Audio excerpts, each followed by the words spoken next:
आसफ अली साहब के शहर के ख्वाजा आसफ की तरफ से आज फिर एक दुर्फुंतनी छोड़ी गई है। पहले जब वो कहा करते थे कि पाक फौज ने किस तरह से पाकिस्तान का बेड़ा गर्क किया, कोई जंग नहीं जीती, तो ख्वाजा आसफ की तरफ से आज एक बार फिर ऐसे ही कुछ कहा गया है। उन्होंने कहा कि अयूब खान की लाश को कब्र से निकाला जाए, उसको फांसी लगा दी जाए।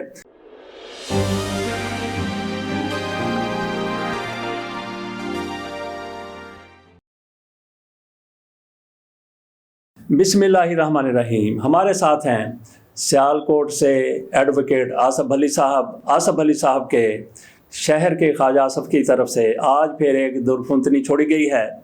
पहले जब वो कहा करते थे कि पाक फौज ने किस तरह से पाकिस्तान का बेड़ा गर्क किया, कोई जंग नहीं जीती, तो ख्वाजा आसफ की तरफ से आज एक बार फिर ऐसे ही कुछ कहा गया है। उन्होंने कहा कि अयूब खान की लाश को कब्र से निकाला जाए, उसको फांसी लगा दी जाए। कई सवालात हैं कि क्या ख्वाजा आसफ को पाक फ़ौज की आशीर्वाद हासिल है, क्या उन्होंने ये बयान पाक फ़ौज के इमा पर दिया है। मुझे ऐसा नहीं लगता, क्योंकि ख्वाजा आसफ की तरफ से हमेशा पाक फ़ौज के ख़िलाफ़ ऐसा ही जहर उगला जाता है और ख्वाजा आसफ के ख़िलाफ़ कभी एक्शन नहीं हुआ। बदज़ुबानी है ज़ुबान की या बेलगामी है ज़ुबान की, ये ख्वाजा आसफ का वतीरा रहा है। तो आसफ अली साहब से हमने ये पूछना है कि ख्वाजा आसफ जिस तरह से उन्होंने कहा कि अयूब खान की लाश को निकाला जाए, फांसी लगाई जाए, अयूब का साथ देने वाले सियासतदान वो भी मौजूद थे, जनरल ज़िया-उल-हक़ का सियासतदानों ने भी साथ दिया और मुशर्रफ का भी साथ दिया। तो जनरल ज़िया-उल-हक़ का साथ देने वालों में सबसे बड़े सियासतदान ख्वाजा आसफ के वालिद साहब थे। अगर ये हो गया कि आमरों को फांसी दी जाए, लाशें उनकी निकाल कर कब्र से, और उनके साथियों के बारे में भी ऐसा ही फैसला हुआ, तो फिर ख्वाजा मोहम्मद सफदर का क्या बनेगा जनाब आसफ अली साहब? बिस्मिल्लाहिर्रहमानिर्रहीम। अवान साहब, गुजारिश ये है कि पहली बात यह है कि जनरल अयूब से शुरू करते हैं। जहां तक जनरल अयूब का आइन को तोड़ने का तल्लक है 1956 का, बिलाशुबा उस इकदाम की मजम्मत होनी चाहिए। हम जनरल अयूब के इस आइन शिकन इकदाम की कभी भी हमायत नहीं कर सकते।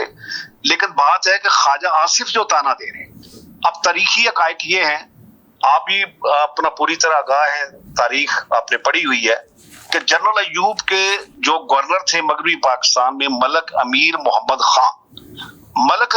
खान ने हमेशा ख्वाजा सफदर को उस वक्त सूबाई असम्बली का, मगरबी पाकिस्तान का असम्बली का मेंबर मुंतखब कराने में मदद की। बल्कि उनके लिए वो इतने फिक्रमंद थे कि एक दफा तो उन्होंने अपने एक दोस्त अमीर अब्दुल्ला रोकड़ी को सियालकोट भिजवाया और उनके मुखालिफ उम्मीदवार को एक पेशकश की गई कि आप जिला काउंसिल में हम आपको वाइस चेयरमैन बनवा देंगे, आप ख्वाजा सफदर के मुकाबले में दस्तबरदार हो जाए। और ख्वाजा सफदर के हवाले से अमीर अब्दुल्ला रोकड़ी अपनी किताब में लिखते हैं कि अगर वो चौधरी ज़हूर लाई सियालकोट वाले दस्तबरदार ना होते तो ख्वाजा मोहम्मद सफदर कामयाब नहीं हो सकते थे। अब देखने की बात यह है कि ख्वाजा सफदर जो है वो अपोजिशन लीडर बनते थे, अपोजिशन जमात का हिस्सा होते थे, अपोजिशन जमात की तरफ से खड़े होते थे। और उन्हें उस वक्त का गवर्नर मगरबी पाकिस्तान मलक अमीर मोहम्मद खान, जनरल अयूब खान का गवर्नर नवाब ऑफ कालाबाग, वो ख्वाजा सफदर को क्यों मुंतखब करवाता था? तो दर पर्दा ख्वाजा सफदर उनके आदमी थे, उनके बंदे थे। जिस तरह ये अभी हाल ही में राजा रियाज की एक मिसाल है कि राजा रियाज भी एक अपोजिशन लीडर था, एक नुमाइशी अपोजिशन लीडर था। तो यही ख्वाजा सफदर साहब की हकीकत थी। तो इसलिए ख्वाजा सफदर साहब के बेटे मोहतरम ख्वाजा आसिफ को ये जरूर सोचना चाहिए कि वो जब ताना देते हैं। एक और बात है कि आइन में ये जो आइन का आर्टिकल 6 है, ये तो 1973 के आइन की बात है। ये आइन का आर्टिकल 6 जो है वो 73 से पहले तो किसी अकदाम के हवाले से उसमें कार्रवाई नहीं हो सकती, ये मौसरवाबाजी तो नहीं हो सकता। लेकिन 73 के बाद की आप बात कर लेते हैं। 73 के सिर्फ 4 साल बाद जनरल ज़िया-उल-हक़ ने मार्शल लगाया और जनरल ज़िया-उल-हक़ के जो ख्वाजा सफदर थे वो उसकी काबीना के मेंबर भी रहे, यानी उन्होंने उस आमिर की वफादारी का हलफ उठाया। जब एक फौजी कबीना में, फौज के सरबराह की कबीना में आप शामिल होते हैं तो आप आइन का हलफ नहीं उठाते बल्कि उस फौजी आमिर की वफादारी का हलफ उठाते हैं। फिर मोर ओवर ये है कि वो मजलिस शूरा बनी तो वो मजलिस शूरा के चेयरमैन बने।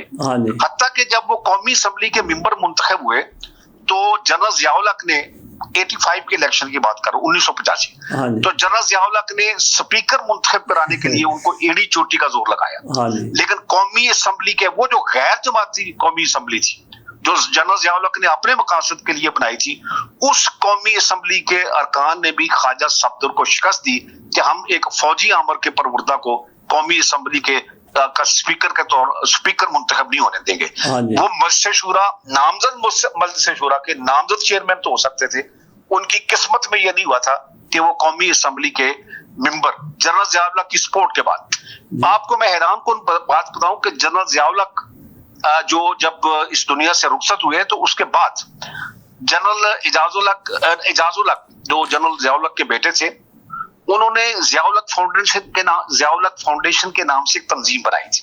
हाँ जी, ये इरफान सिद्दीकी जो सेनेटर हैं और वजीर मुमलिकत भी रहे हैं, ये जो नून वाले हैं, ये उस जियाउल हक फाउंडेशन में शामिल थे।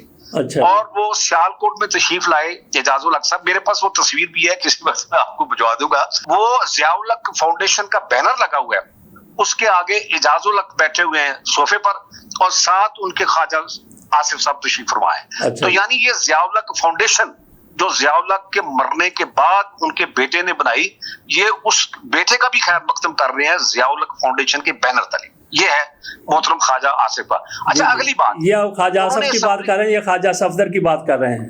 जी ख्वाजा आसिफ की सर, जी, ख्वाजा जी, आसिफ, हाँ, क्लियर हो गया। ख्वाजा आसिफ जी, ख्वाजा आसिफ एजाजुल हक तो थे ना जियाउल हक के बेटे जिन्होंने जियाउल हक फाउंडेशन बनाई। हाँ जी, और ये मैंने इरफान सिद्दीकी का भी हवाला दिया और फिर ख्वाजा आसिफ का सियालकोट में वो उनका इस्तकबाल कर रहे हैं। हाँ जी, अगली बात ये है कि ख्वाजा आसिफ साहब ने ये कहा कि हम तो मानते हैं, हमने माफी मांग ली थी। जी, मामला माफी का नहीं है। जब हाँ, ये 1973 के दस्तूर की बात करेंगे और आर्टिकल 6 की बात करेंगे, तो उसमें सिर्फ फौजी जो डिक्टेटर होता है, मार्शल लॉ लगाता है, उसके खिलाफ आर्टिकल 6 नहीं, हाँ जो उसके एबेटर होते हैं, हाँ जी, जो उसके साथ शरीक मुजरम होते हैं, वो भी आर्टिकल 6 के तहत आते हैं। जी, यानी ये जेहन में रखें कि जियाउल हक का जो अगर आर्टिकल 6 के तहत हाँ जी, जियाउल हक के खिलाफ अगर आज की तारीख में और कोई उसके खिलाफ मुकदमा दायर हो, अगर कोई किसी में हिम्मत है वो करे, बहुत अच्छी बात है।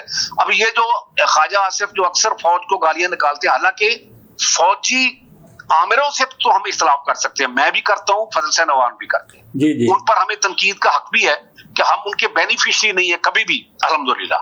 लेकिन जो लोग उनके बेनिफिशरी रहे हैं मुसलसल, वो ये अच्छा और छोड़ें, ख्वाजा सफदर के एक बहनोई थे, ख्वाजा नहीं, वो अच्छा, फौज में कैप्टन थे और जनरल जियाउल हक की सिफारिश पर वो असिस्टेंट कमिश्नर बने और बाद में वो वफाकी सेक्रेटरी के तौर पर रिटायर हुए।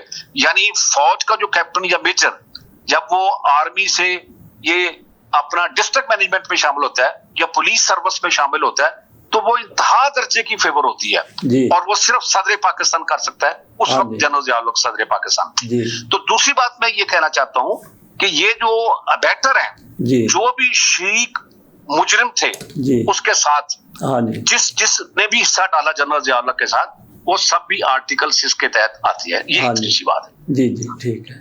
जी, और कोई सवाल या मेरी अगर कोई रह गया आपके सवाल के जवाब में हिस्सा, तो आप जरा पॉइंट। नहीं, ये बिल्कुल क्लियर हो गया कि ख्वाजा सफदर साहब वो भी इसी जुमरे इसी मामले में वो भी फंस सकते हैं, जैसा कि ख्वाजा आसिफ साहब कहते हैं। बल्कि 73 के आइन से पहले तो नहीं ऐसा होगा, 73 के आइन के बाद जिन लोगों ने ये सारा कुछ किया, हमें समझ आ गया इस बात। लेकिन वो ये याद रखा करें कि जब वो जनरल अयूब की बात करते हैं तो अपने वालिद ग्रामी की हिस्ट्री जरूर पढ़ लें। जी, जी, जी, देख रहा, उनके वालिद मोहतरम जो है हमारे लिए भी मोहतरम है, एक इंसान के तौर पर, एक सियासतदान के तौर पर। हाँ जी, लेकिन जो उनका सियासी किरदार है उसको डिस्कस किया जा सकता है और बेटों को भी सोचना चाहिए। हाँ, एक बात मैं वो ज्यादा जोर देकर दोबारा कहना चाहता हूँ कि माफी, वो कहते हैं हमने माफी मांग ली, क्या आइन शिकन कोई भी माफी मांगे अगर तो उसको आइन शिकने की माफी दी जा सकती है। इसी तरह वो जब वो फौज के खिलाफ चार्जशीट लगाते हैं कि इन्होंने 65 की जंग भी हारी, 71 की जंग भी हारी, इन्होंने कारगिल भी हारा, मतलब कौन कौन सी जंग है वो जिसका जिक्र करके, और फिर उनके वो जो बजट है उस पर भी वो तनकीद करते हैं कि फिर भी वो बजट लिए जाते हैं। तो पहले तो बात यह है कि वजीर दिफा की ये गुफ्तगू जो है वो हमारा अजली दुश्मन जो इंडिया है वो इसको यकीनन मनफी तौर पर इस्तेमाल कर सकता है कि भाई उनका तो वजीर दिफा भी ये इतराफ करता है कि पाकिस्तान की फौज ने हमारे मुकाबले में कोई जंग नहीं जीती। जी, यानी ये तो आप चार्जशीट लगा रहे हैं ना। फौजी जर्नैल जो आमरियत का मुझे बोलते हैं, जो डिक्टेटर होते हैं, उन पर तो गुफ्तगू की जा सकती है और गुफ्तगू होनी चाहिए, उन पर तनकीद भी होनी चाहिए, खुलकर होनी चाहिए। लेकिन फौज पर बैसियत इदारा जो है तनकीद करना वो हुब्बल वतनी के तकाजों के भी मुताबिक है। और ये तो मौजूदा चीफ ऑफ आर्मी स्टाफ भी इस कानून को दोहरा चुके हैं। और हर आदमी जो फौज से वाबस्ता है वो भी, हर आदमी जो फौज से वाबस्ता है वो फौज पाकिस्तान जिनका सरहदों के दिफा से तल्लक है, वो समझते हैं कि उन पर तनकीद करना हुब्बल वतनी के भी खिलाफ है और मुल्की कवानीन की हवाले से भी खिलाफ वर्जी है, उनके खिलाफ कानूनी कार्रवाई होनी चाहिए। अच्छा भली साहब, आप मुझे ये बताइए कि इस सब के बावजूद भी ख्वाजा आसफ इतनी बातें कर जाते हैं फौज के खिलाफ, फिर भी कोई एक्शन नहीं लिया जाता, तो इसकी क्या वजह हो सकती है? दो चीज़ें तो बिल्कुल क्लियर है हमारे सामने। ख्वाजा आसफ साहब वो जो सीट खाली कराई गई थी वो भी इनसे खाली नहीं करवाई गई, और फिर वो हारे हुए थे जो इलेक्शन था 2013 का, उसको जनरल बाजवा को उन्होंने फ़ोन किया तो उनको जिता भी दिया गया। तो फिर इतनी ज़्यादा फौज की तरफ से हमायत इनकी क्यों होती है? देखिए, ये मतलब मेरे लिए भी मसला फीसा गौरस है। बाज लोग ये कहते हैं कि ये दरपर्दा फौज के आदमी है, इसलिए इन पर हाथ नहीं डाला जाता। जाहिर है कि यही ख्वाजा आसफ के ये जो अल्फाज हैं, जितनी भी तनकीद है, उनका एक इंटरव्यू की शक्ल में भी, कौमी असम्बली में तकरीर की शक्ल में भी, अगर वो ख्वाजा आसफ की बजाय कोई सहाफी, कोई दूसरा सियासतदान, बल्कि खास तौर पर पीटीआई से तल्लुक रखने वाला सियासतदान अगर यही गुफ्तगू करे तो उस पर तो 9 मई के मुकाबले में भी ज्यादा चार्जशीट लग जाएगी। अच्छा, एक और बात मुझे याद आ गई, वो रह गई थी कि उन्होंने कौमी असम्बली में ये जो हालिया तकरीर है, कल वाली या परसों वाली, उसमें ये भी कहा कि ये जो इमरान खान का दौर है, इमरान खान वाले कौमी असम्बली का जो इजलास होता था उसका कोरम आईएसआई को कहकर पूरा करवाते थे, कोरम कौमी असम्बली। फिर उन्होंने कहा कि आईएसआई की मौजूदगी में कानून साजी होती थी। फिर उन्होंने वो ना अपने मौजूदा स्पीकर को कहा कि उस घर को जो है ना जरा उस पर खत्म वगैरह दिलवाएं, क्योंकि वहां आईएसआई वाले बैठकर कानून साजी करवाते थे। उसको स्पीकर एक ताना दिया। साहब ये बताएं, ये पिछला उसका माजी भी सारा भूल जाए कि 8 फरवरी के इलेक्शन में फार्म 47 जो ख्वाजा सफदर को मिला, ख्वाजा आसिफ को हारने के बाद मिला है, वो उसको किसने दिलवाया? यानी वो आईएसआई पर तनकीद करने से पहले ये सोच लें कि सिर्फ 8 फरवरी, हम किसी माजी की चले बात नहीं करते। वैसे तो वो शौक से 18 की बात करें, मैं भी कहूंगा कि अगर 18 में आईएसआई का किरदार है तो गलत है, अगर 13 में किरदार है तो गलत है। ये तो गलत जो चीज है वो गलत है। लेकिन मैं बात करता हूं कि वो तनकीद कर रहे हैं असद कैसर पर कि आईएसआई से वो मुशावरत करते थे कानून साजी के लिए कौमी असम्बली में। ठीक है, ये तो फजलुर रहमान भी इल्जाम लगाते हैं कि आईएसआई यानी फौज अपनी मर्जी की कानून साजी करवाते। लेकिन ख्वाजा आसफ से भी मैं पूछना चाहता हूँ कि वो एक मर्द हुर बनते हैं कि वो अपना सिर्फ रिजल्ट बता दें कि 8 फरवरी में 50,000 वोटों से हारने के बाद उनको जो वो पर्ची मिली है, जाली पर्ची फार्म 47 की, वो आईएसआई ने दिलवाई है, डिप्टी कमिश्नर ने दिलवाई है, इलेक्शन कमीशन ऑफ पाकिस्तान में दिलवाई है। सब जानते हैं कि इलेक्शन कमीशन ऑफ पाकिस्तान की क्या औकात है। अगर उसे कोई पुष्ट पनाई दरपर्दा ना हो एक ताकतवर इदारे की, तो वो किस तरह ताज़ी कर सकते हैं। सर बहुत बहुत शुक्रिया आपका, बड़ी मेहरबानी। यहाँ थोड़ी सी वजाहत कर दें, शायद 2013 और 2018 को मिक्स कर दिया गया। 2018 के इंतखाबात में ख्वाजा आसफ की तरफ से जनरल बाजवा को फ़ोन करके बताया गया था कि मैं हार रहा हूँ, और जनरल बाजवा ने इनकी कामयाबी को यकीनी बना दिया था। 2013 के इंतखाबात के बाद इमरान खान की तरफ से 4 हलके खोलने के बारे में बात की गई थी। उनमें एक ख्वाजा आसफ का हलका भी शामिल था और उसमें भी धांधली साबित हो गई थी। और उसके बाद ख्वाजा आसफ उनकी नाअहली हाई कोर्ट की तरफ से कर दी गई थी, लेकिन सुप्रीम कोर्ट में जाके ख्वाजा आसफ की नाअहली ख़त्म कर दी गई थी।